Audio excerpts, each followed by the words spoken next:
Do I use a DSLR? Yes. Have I shot with my phone? Yes. If I'm at a conference like this, do I use a GoPro Hero 7 with some Rode wireless mics to easily create content? Yes. Do I care what it is? No. Do I want to communicate with humans? Yes. Like, you know what I mean? That's what I'm saying. Like, that's the point. Creating and using video content as an individual in a business may seem like a daunting task and not something that you really need to think about. I mean, isn't it the brand or creative team's job to create and share videos online? But that's only true if you think that video is just a tool for promoting your brand, explaining your products, or creating buzz on YouTube. But if there's anything I've learned in my 5 years at Vidyard, it's that the true power of video lies in the fact that it's a richer, more authentic, and more personal way to communicate with your audience and to share your ideas, whether you're a marketer, an account executive, a service rep, or a business leader. And the key to unlocking the potential of video within your own role or within your business is to stop making excuses and just start doing it. Welcome to Video in Focus, the show that explores the expanding role of video in modern marketing and sales, and how to better build relationships through purposeful video content. I'm your host, Tyler Lessard, and in today's episode, I'm speaking with George B. Thomas, legendary trainer and evangelist for inbound marketing at Impulse Creative, host of the online video show Sprocket Talk, and the official MC of Social Media Marketing World 2020. Now, despite all those accolades, George truly is just one of us, a helpful, human, and humble marketer who's come to appreciate the power of video and has taken it upon himself to use it to support every aspect of his own role and his business. I caught up with George at Inbound 2019 following his talk on 14 tips and tricks for using video to personalize your marketing and sales. And it didn't take long to see how passionate George is about hitting record and putting yourself out there. My name is George B. Thomas. I'm an inbound evangelist from Impulse Creative. And my claim to fame, honestly, is marketing automation, HubSpot, the platform. But there's been this strange thing of like creating video, educational content, one-to-one videos for people who need help. And so I've kind of become a video guy. And so they asked me the last 2 years of inbound to speak on the topic of video. Because I've had to dive so deep personally into doing that. So a little bit about me and why I'm actually talking about video. Well, what I love is you've become a self-taught video creator who comes with somebody as a marketing background, who has learned the ins and outs of how to get scrappy with creating content and how to do it yourself, and I think how to be great and personable on camera. What have you learned in the years of becoming your own creator and getting over those hurdles of making video something you do habitually? Yeah, absolutely, Tyler. So the biggest thing is get past the hurdles. And what I mean by that is everybody thinks that video is so difficult. Everybody thinks that video takes so much time. Everybody thinks that video has to cost a lot of money. Those are the three major hurdles that we always hear. Yeah. And if you just put the thinking cap on of how can I eradicate all three of those things and make it simple, repeatable, measurable, then it's like a no-brainer. And so every day as I started to, and I love the word scrappy, by the way, as I started to get scrappy with like video content, whether it's made for marketing or made for sales or made for service or the HR team, I always came back to how can I simplify the process? What tools, techniques, tactics, and talking points will allow me to just get out what it needs to be? Because, and I want to say this, everybody looks at video and they want to say it's a sales tactic or a marketing strategy. And video, it's really about communication. And so whenever I talk to people about how to use video, I'm really talking to them about, like, listen, here's how you can communicate in a digital world. Like in a place where face-to-face isn't so obvious or it doesn't happen as much, you do what feels like face-to-face communication with this camera, looking at the lens, like being authentic, human, not being like salesy or smarmy, right? Yeah, I think it's such an important point because that simple ethos of video is a compelling way to communicate your message, right? To engage your audience. And whether it's you're talking about your website, your email marketing, your sales, your internal communications, it doesn't matter, right? It's about a medium that can be used in any of those channels. Yes. Now, let's start with the topic that I know you've been thinking about a lot recently, which is how can people get over their I don't know, almost challenges with looking at the lens and being authentic and natural as a creator. What sort of tips or things are you seeing that are helping people get over that hurdle and start to do more with video as simply a way to communicate? Yeah, well, there's a couple things. Immediately, I think that the mindset of understanding that the video you're creating is not for you. It's not to make you look good. It's not to make you feel special. The video you're creating is for the viewer, the person that you're sending it to or that's going to visit your website and watch it. And so if you think from that perspective that it's about them, then the next thing that comes to my mind is it's all about value. It's about solving versus selling, right? So value and solving, that leads you into a thing of where you're educating, and you're educating with empathy.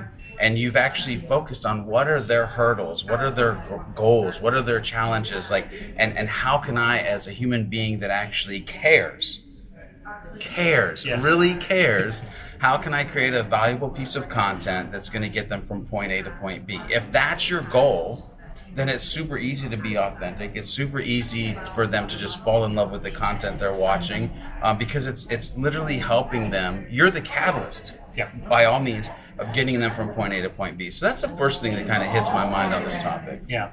And how do you see video being used differently from traditional written content? Because a lot of written content comes from that same idea of delivering value and educating. But as you start to approach that same idea with video, where does it really differ, and where do you see people struggling with how to take advantage of it as a unique medium? Well, I think it differs because, and I hate to be the bearer of bad news, but nobody likes to read anything anymore. Like, human beings, and I mean this in the most endearing, loving way, we're lazy creatures. Yep. And so if we can watch a video, we'll do that. Now, text is not dead by any means, and text has its place, meaning it should be now considered as a supporting actor. So for SEO on your website, you're going to want to have a transcript, or you're going to want to write a blog article that goes with that teaser video or that full-length webinar. When you're thinking about one-to-one videos, you're going to want to have an email video recipe of, like, what does the paragraph say and do before my video thumbnail? What does the paragraph and links do after? How do I exit with a call to action? So the text is still there for the searcher and the search engine, but the video is the hero. And that was one of the things that got tweeted most out about my talk. The video is the hero. That's just where we live right now.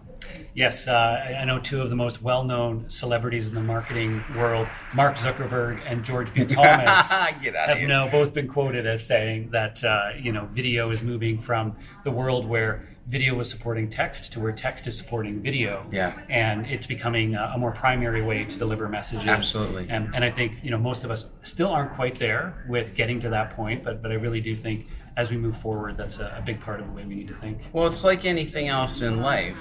We're not there because we haven't practiced enough. Yep. We haven't done it enough. This is still, like, quote unquote, an emerging technology, an emerging strategy. You didn't wake up 2 weeks ago and be like, oh yeah, I've been talking on camera for like 13 years. However, in essence, you have. The human eyeball is a camera in essence. We've been in front of cameras our entire life. It's other human beings. So if you just look at the camera, the lens, as the human beings that you're talking to, now that's another hurdle that is gone. It's not like, well, I haven't practiced that enough. Have you practiced talking? Yes, you talk all day, every day. Just get up and do it and ignore the tech in front of you, because it's the people behind that matter. So let's talk a bit about the tools that people are using, and I know you yourself have started to use a lot of different tools. Yep. But what I think is key is using the tools in a way that we don't feel like we're using the tools, right? It's the technology and the gear can sometimes get in the way. Yeah. And I think that's an important idea, is how do we embrace the right tools and tech that actually make it easier for us to create video as opposed to more complicated. Yeah. So the tech should get out of the way, first of all. Like, if it's built right, it just gets out of the way. So for instance, like Vidyard, right? I mean, come on, we're on this show. It gets out of the way. It lets you press a button, you have your mic, you have your camera, you communicate. It easily goes into an email, you send it, bada boom, bada bing. But here's where, by the way, I'm saying that that's awesome. Yes. That's amazing. But here's where people get stuck is they think that they can only pick one software and then they have to stay with that software. And my thing is, no, you should actually, when you get started, pick multiple softwares, play with them all. But once you figure out one that you lean into and go, ooh, that made it really easy, then you master it. You become a ninja at it. Like you use it over and over and over again, and you figure out every piece that just optimizes and streamlines your ability to communicate with the other humans on the other side of the camera. And always be kind of testing. And so for instance, am I doing a one-to-one video? Okay, it's going to be this software. But what if I'm recording a native video? Well, should I use a DSLR? Should I use a phone? Should I use a webcam? Should I use a teleprompter? Should I not use a teleprompter? You should be testing all of these things until one day you've tested everything and all of a sudden you sit back and you go, oh my gosh, you know why this is so easy? Because I've got these 7 things in place depending on what I'm going to create, and I just do it. Yeah, it becomes habitual, and to your point, having your go-to tools not only makes you more comfortable and confident with them, but it can actually start to give you like templates that just, and then it's about efficiency, right? Yes. Because the efficiency thing gets in the way for a lot of people, but and I think that's really key.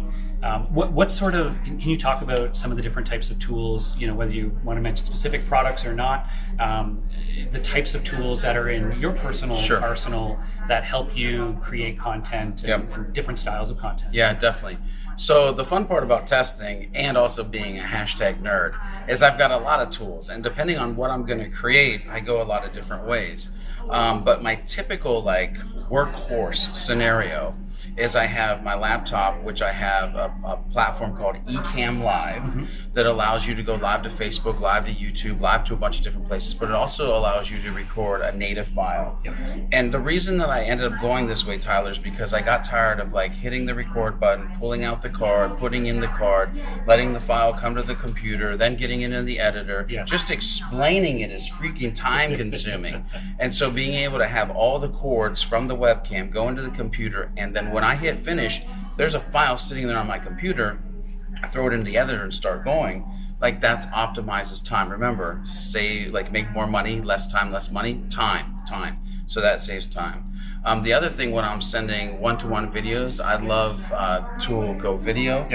It's easy. I'm going to record it. Depending on the functionality that I need, though, I may use another tool. If I do 1/3, 2/3, I might pick another tool. If I want to share it in Slack, I might pick another tool. So again, knowing your goal of your video, where it's going to live, what you're trying to get it to do, how interactive or non-interactive it needs to be. This is why I say test all the different tools. But I love, for one-to-one video, Go Video. And then the other thing is that people get hung up on the whole publishing, promoting thing. And so finding a platform, no matter what it is, where you can host your video and you can publish it out to multiple places. For instance, maybe you want to publish it and it go out to your podcast. You want to publish it and then you want to send it to YouTube. You want to publish it and send it to LinkedIn pages. Like if you can find a tool that does that, again, optimizing your time and being able to create a message that goes out and you just, boom, it's there. So that's what I would think of as tools and specific ones and some kind of just general strategies to think about when it comes to video tools. Do I use a DSLR? Yes. Have I shot with my phone? Yes. If I'm at a conference like this, do I use a GoPro Hero 7 with some Rode wireless mics to easily create content? Yes. Do I care what it is? No. Do I want to communicate with humans? Yes. Like, you know what I mean? That's what I'm saying. Like, that's the point. Yeah, it's such a difference when it just becomes a natural part of what you do. And I'm looking at your GoPro, I'm looking at the camera we're using here, and these are just in our backpacks that we're laptop bags that we're carrying around. And I know for myself, for example, we're here at Inbound, and last night I was recording some B-roll footage. I got you on camera, some other people. I shared that junk on LinkedIn.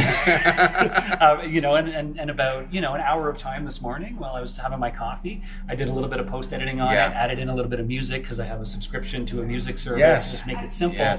And you create actually some some pretty fun pieces of content. And it's no harder than a simple camera and knowing some basic editing tools, which I think is really key. It's funny, as I'm listening to both of us talk, Tyler, it really comes down to figuring out how to simplify the complex. And if you just make it like simple and it's just something that you do, then you do it. Like removing all hurdles. And trust me, if you remove hurdles and you start to use video and you get into these tools, your wallet will thank you. Your partner, wife, husband, kids, they'll thank you.